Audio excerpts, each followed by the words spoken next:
आज हमारे साथ विष्णु तिवारी जी हैं जो अभी हाल में ही रिहा हुए हैं 20 साल की कैद काट करके। तो विष्णु जी, जब आपको जेल हुई तो आप तकरीबन कितने साल के थे? वही 18 साल के थे दीदी। तो अभी आपको 20 साल की जेल काटनी पड़ी।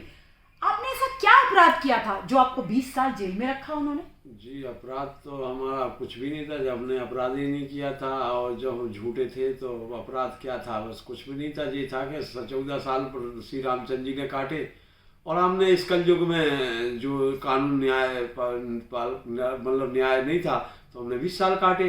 अब हाई कोर्ट ने न्यायपालिका ने हमारी सुनी और हम ईश्वर ने मतलब हमें बेगुनाह साबित करवा दिया। मतलब हम जब गुनाह ही नहीं किया था तो बेगुनाह तो होना ही था। 20 साल बाद विष्णु तिवारी को कोर्ट ने एक्विटल दिया है for a crime he never did. इनको बलात्कार के मुकदमे में बुक किया गया था। उसमें ये इन्होंने अंदर रहे SC/ST एक्ट की वजह से इन्हें 20 साल अपने जिंदगी के गोल्डन ईयर्स बर्बाद हुए इनके। आज इनसे सुनते हैं कि इन 20 सालों में इन्होंने क्या क्या गंवाया।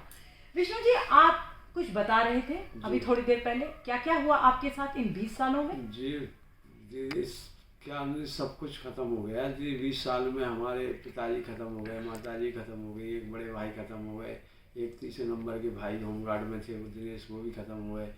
तो 4 तो हमारे घर में परिवार में मौत हो चुकी हैं। और जो मकान और जो गाय भैंस पेड़ पौधा सब मकान गिर चुका, सब कुछ खत्म हो गया। तो सब कुछ आपका खत्म हो गया। आपको कई बार जेल में बहुत यातनाओं से गुजरना पड़ा होगा। तो कई बार सुसाइडल थॉट्स भी आती होंगी, सुसाइड करने का भी मन करता होगा। कैसा आपको लगता? आपकी मनस्थिति क्या थी?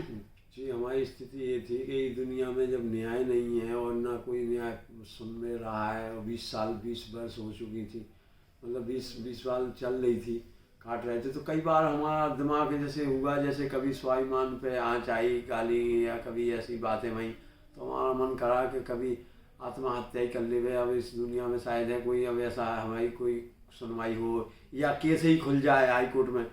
जब केस ही नहीं खुल रहा है, ना कोई जज साहब सुन रहा है, ना कोई वकील साहब सुन रहा है, तो फिर पता नहीं कैसे हम छूट पाएंगे। और हमारे इतनी आर्थिक स्थिति हमारी अच्छी नहीं है कि हमारे कोई निकलवा ले। मुलाकात भी हमारी नहीं आती थी, बंद थी मुलाकातें, क्योंकि पैसा नहीं था, परेशानी थी और मुलाकात करने को भी कोई ऐसा नहीं था। तो बहुत ज़्यादा आए दिमाग में कि कई बार, लेकिन हमने ये सोचा कि करने को गए, लेकिन दिमाग में यूँ आई कि अगर हम यहाँ मर गए तो हमें कौन पूछेगा, कौन देखेगा। ये कई मर जाते हैं और ऐसे ही मर जाते हैं। एक रोड पेन लगता है जो मतलब 1 रुपया का होता है और बस वही में लिखा पढ़ी करके और भेज दी जाती है लास्ट पोस्टमार्टम को, और बस उनके घर वालों को डेट मतलब दे दी जाती है उसके बॉडी को। तो मतलब क्या होता, कुछ भी नहीं होता, वहीं दफन हो जाता। आज विष्णु यहाँ सच्चाई को कौन समझ रहा था, आपके पास या किसी और के पास, या जो हमारी सच्चाई सुनने में वो कौन था?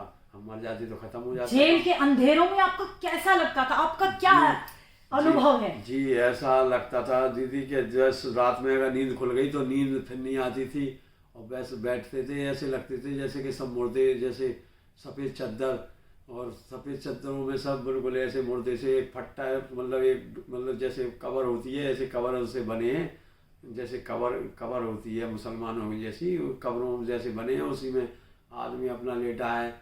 तो यूँ टेंशन में कोई 20 साल का, कोई 25 साल का, कोई 31 साल का, कोई 30 साल का, कोई 18 साल को, कोई 15 को, कोई 12 को, कोई 14 को, इस तरीके से आदमी पड़ा है। कई तो आदमी मर जाए, अटैक से मर जाए कि बर्दाश्त नहीं कर पाता है। बहुत आदमी इस तरीके से बहुत दुखी रहे। और आपने इतना दुख दर्द देख लिया, आपको जेल में इतने सालों रहना पड़ा, आपके माता पिता की मृत्यु हो गई। जब आपके माता पिता की मृत्यु हो गई उस टाइम आपको कैसा लगा? आपको मन नहीं किया कि यार मैं क्या करूं, कितना बेबस हूं मैं? बिल्कुल करा, बिल्कुल। पिताजी का पता था, माताजी का तो पता ही नहीं चला। 2017 में पता चला तीनों का एक साथ, 2 भाइयों का और माताजी का। कैसा 2017 में तो हम बहुत ज़्यादा परेशान हो गए, डिफेंस में चले गए कि यार हम अब क्या करें, हमारा तो सब कुछ ही ख़त्म होगा। और तो हम बहुत सोचे कि, लेकिन हमने सोचा कि अगर हम रोए या गाए या कुछ करें, आत्महत्या भी कर लें तो फिर घर सब बेकार हो जाएगा, कोई नहीं है फिर घर में। और ऐसा हमारी सच्चाई जो है वो यहीं दब जाएगी, कोई बाहर नहीं जाएगी। ये दुनिया जानेगी कि शायद हाँ ये इसने ऐसा करा होगा, तो इसलिए आत्महत्या कर ली। तो फिर हम इस चक्कर में हमने अपना साहस शक्ति बनाए रखे और ईश्वर का भजन करे, और दिन भर रोटियां बेलते थे, 3000 रोटियां बेलते थे।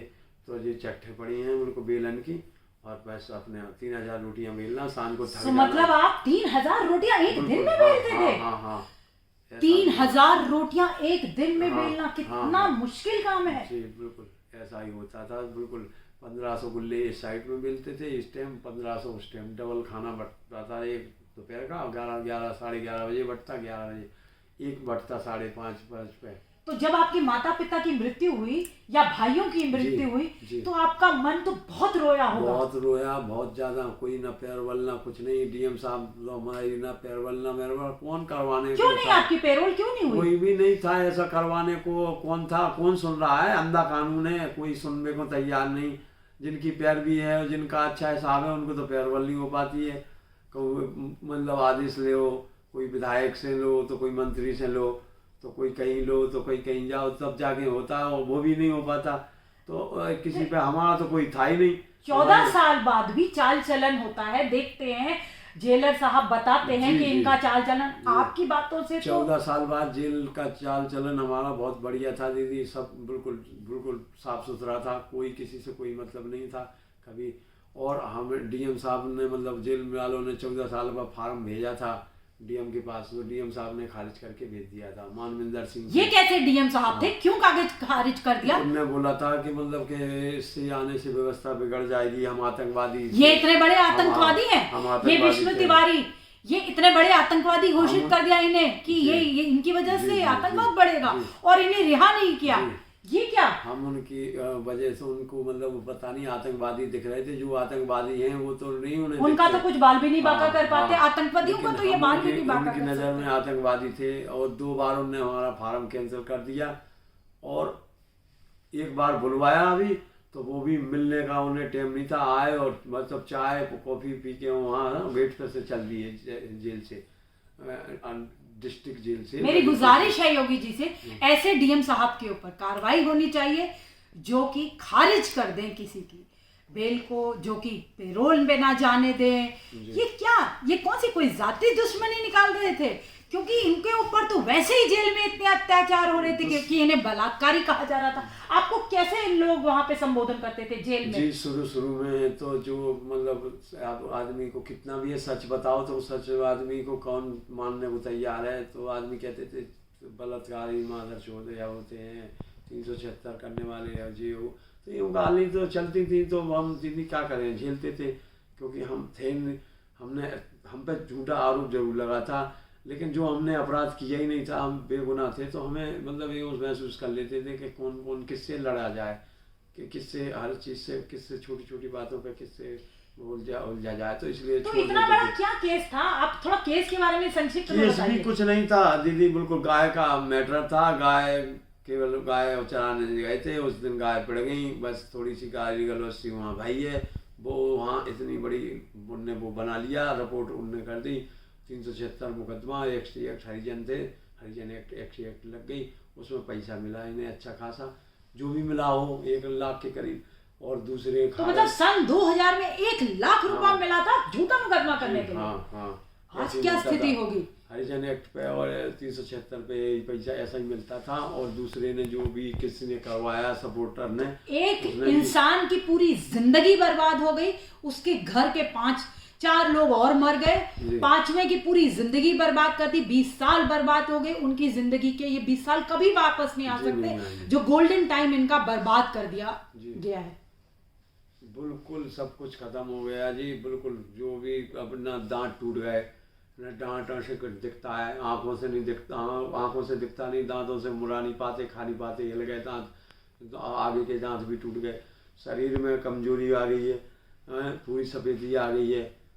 बस ये थोड़ी सी लोग बात कहने लगे कि मतलब ये कर लो, तो थोड़ी सी डाई सी कर ली। बिल्कुल सारा जीवन तो आपने जेल में काट लिया। अब आपका क्या, आपको हम सब न्याय दिलाना चाहते हैं, आप क्या चाहते हैं? आप अपनी डिमांड रखिए, आप अपनी डिमांड बताइए हमें। न्याय को हम तो चाहते हैं कि जो हमारे बीत गए जो समय, हमारे माता पिता, हमारे भाई, तो कोई हमें वापसी ला नहीं सकता है, ये हम जानते हैं।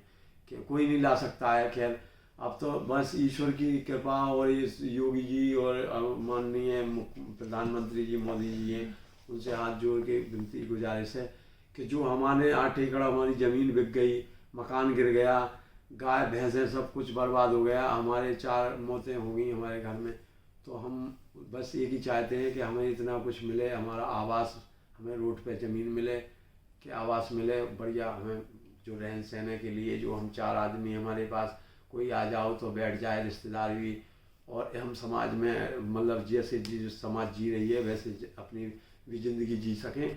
और हम मतलब ये है कि अपना जो भी धंधा पानी के लिए कुछ अपना जुगाड़ जो भी कर सकें, चाहे खरीदारी या कहीं दुकानदारी या कहीं कुछ भी, तो उसमें हम सहयोग उनका हो जाए तो बहुत बहुत योगदान रहेगा। पूरा समाज आपके साथ खड़ा है, लेकिन सरकार आपकी क्या मदद करे, आप स्पष्ट रूप से रखिए अपनी बात को। जी स्पष्ट रूप से तो ये है कि सब कुछ बर्बाद हो गया, उसने में तो समझो कि मतलब 4 करोड़ रुपया अगर सरकार हमें दे दे, केंद्र सरकार और राज्य सरकार, तो हमारा पूरा हो जाएगा, हम अपना ज़िंदगी गुजर बसर अपनी जी लेंगे सही तरीके से। मतलब कहना चाहते हैं आप कोई काम धंधा करेंगे उससे और अपना जीवन बसर करेंगे। ना घर नहीं सोने को है, ना खाने को है, दूसरों के यहाँ खाते हैं, दूसरों के यहाँ खाते हैं। कब तक? तो बस दूसरे कब तक खिलाएंगे? वही समाज है, वही गांव है जो ऐसा केस लगाता है। जब सब मुंह मोड़ गए थे, आज हम बेगुनाह होके आए तो सबने साथ दिए, सब साथ दिया, सब आ रहे, सब मिल रहे जुल रहे। समाज से आपको मतलब बहुत अच्छा, समाज से अच्छा लग रहा है। होली त्योहार सब जो भी मना रहे, जो भी त्योहार होते हैं, सबसे आना जाना होता है, एक दूसरे का जो जन्मदिन होता है या किसी लड़के का छोटा, मतलब आपको थोड़ा आना थोड़ा जाना स्वीकारा जा रहा है। हम सबके यहाँ आना जाना हो रहा है, सब बढ़िया लग रहा है। गाँव में हर आदमी हमें इज्जत सम्मान दे रहा है कि भाई बेगुनाह था, बेगुनाह। लेकिन क्या वो दाग निकल पाया? नहीं जी, वो तो नहीं निकलने का दाग, तो खैर कोई नहीं निकालेगा, क्योंकि जो लग गया तो लग गया, दाग तो लग ही गया। वो तो भलाई किसी को कुछ कहो और वो करो तो वो थोड़ी, वो तो लग तो गया ही है, केस तो लगा ही है, लेकिन हम तो बेगुनाह थे, मतलब हमने करे ही नहीं, तो वो बात अलग है। लेकिन किस किस को समझाएं, किस किस को समझाएं, बल्कि केस तो मतलब रस्सी में एक बार गांठ मतलब टूट जाए और फिर गांठ मार के जोड़ दो तो गांठ तो फिर भी पड़ गई, गांठ तो फिर भी पड़ गई, भलाई वो कितने दिन चले और मतलब, लेकिन उसमें गांठ तो लग गई। जो रस्सा वैसा होता है वो वैसा होता है। तो जो अपराध मतलब जो हमने किया ही नहीं और उसको उस अपराध का हमें दंड भोगा और हमको समाज से मतलब हमें ऐसा झेलने पड़ी, हमें यातनाएं झेलने पड़ी। अंत में आप समाज से कुछ कहना चाहते हैं? समाज से हम ये कहना चाहते हैं, समाज हमारे लिए बहुत कुछ, अब आज समाज एकजुट हो गई है और समाज एकजुट होके हमारे साथ आ रही है और हमसे अच्छे सपोर्ट मिल रहा है और व्यवहार है, और एक हमारे घर पे भी आना जाना बना हुआ है और समाज से हमें बहुत उम्मीद है और अन्य समाज से भी हमें उम्मीद है और सावण समाज से भी है, मतलब जो भी है अन्य समाज भी हमारी कोई दुश्मनी किसी से नहीं, सबसे ही गले लगाने, चाहे वो कोई से समाज का हो।